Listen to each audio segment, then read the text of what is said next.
Saat ini saya akan menjelaskan keperawatan bencana pada usia lanjut. Sebelum itu, saya memperkenalkan, nama saya Eka Islita Bo, kelas A4 semester 7, Fakultas Ilmu Keperawatan. Saya mahasiswa Universitas Pembangunan Indonesia UMPI Manado. Pendahuluan bencana. Bencana dapat terjadi kapan saja dan di mana saja. Berbagai hal dapat menjadi penyebab bencana seperti kondisi alam atau perubahan manusia. Bencana yang terjadi akan mengakibatkan kerugian material, kecacatan, bahkan kehilangan nyawa. Oleh karena itu, untuk mencegah timbulnya bencana ataupun dampak buruk akibat terjadinya bencana, diperlukan pemahaman tentang manajemen bencana. Definisi bencana.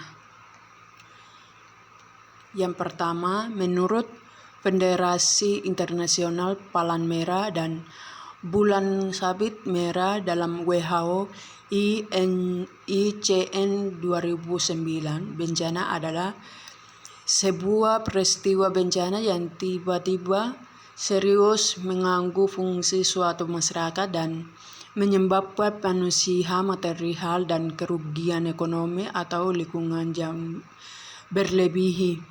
Kemampuan masyarakat untuk mengatasi dengan menggunakan sumber dayanya sendiri. Yang kedua, menurut Undang-Undang Republik Indonesia Nomor 24 Tahun 2007 tentang penanggulangan bencana yang mengatakan bahwa bencana adalah peristiwa atau rangkaian peristiwa yang mengancam dan mengganggu kehidupan dan penghidupan masyarakat yang disebabkan baik oleh faktor alam atau non-alam maupun faktor manusia lainnya, sehingga mengakibatkan timbulnya korban jiwa manusia, kerusakan lingkungan, kerugian harta, benda, dan dampak fisiologis. Yang berikut, macam-macam bencana. Yang pertama, bencana alam. Gempa bumi, tsunami, gunung meletus, banjir, angin tombak, tanah longsor. Yang kedua, bencana non-alam. Tumbuhan bahan kimia, radiasi nuklir, kebakaran, kecelakaan, transportasi. Yang berikut,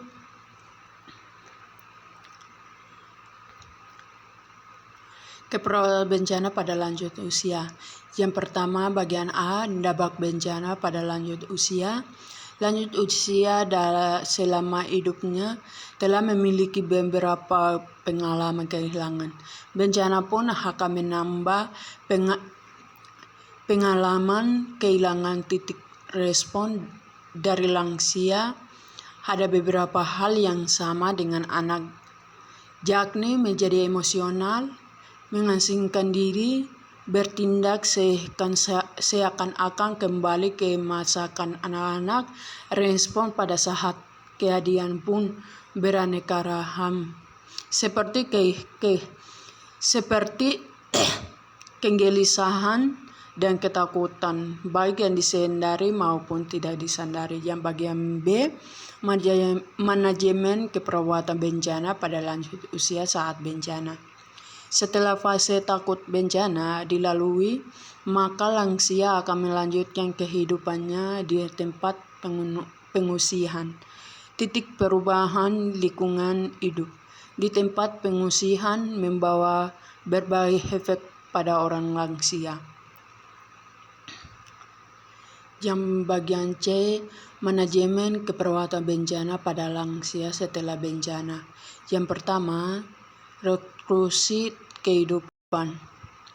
Orang lansia sebelumnya hidup di pemukiman, sementara masuk ke tahap baru, yakni pindah ke pemukiman rekonstruksi atau mulai hidup bersama di rumah kerabat yang disebut pemukiman rekonstruksi.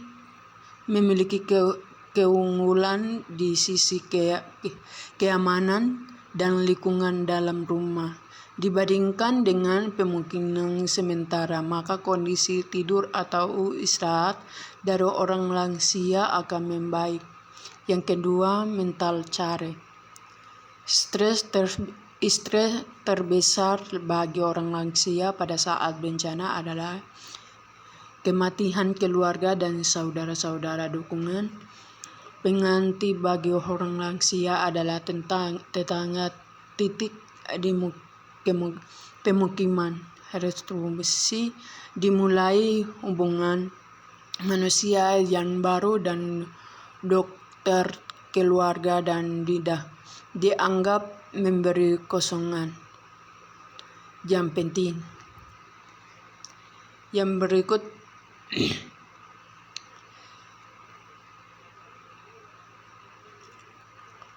ringkasan bencana. Bencana pada lansia bisa berdampak pada aspek fisik, mental, dan sosial. Dari aspek fisik, bencana membuat lansia mengalami penurunan homeostatis, daya kesiapan dan daya adaptasi menurun dan melemah, dan sering sakit seakan-akan kembali ke masa anak-anak. Aspek sosial, bencana membuat lansia kehilangan rumah dan harta akan mengakibatkan kehilangan harapan untuk membangkitkan kehidupan dan harapan untuk masa depan.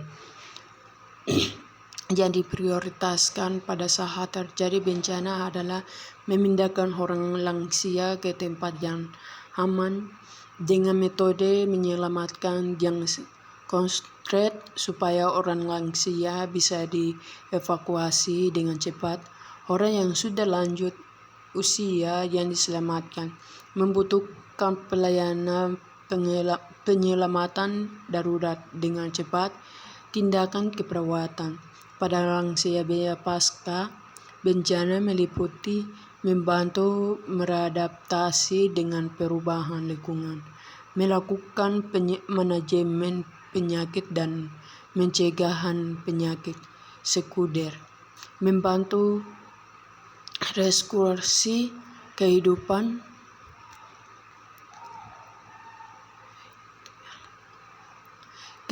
dan mental. Cara keperawatan lansia sebelum bencana antara lain memfasilitasi komunitas, menyiapkan pemanfaatan tempat pengungsian.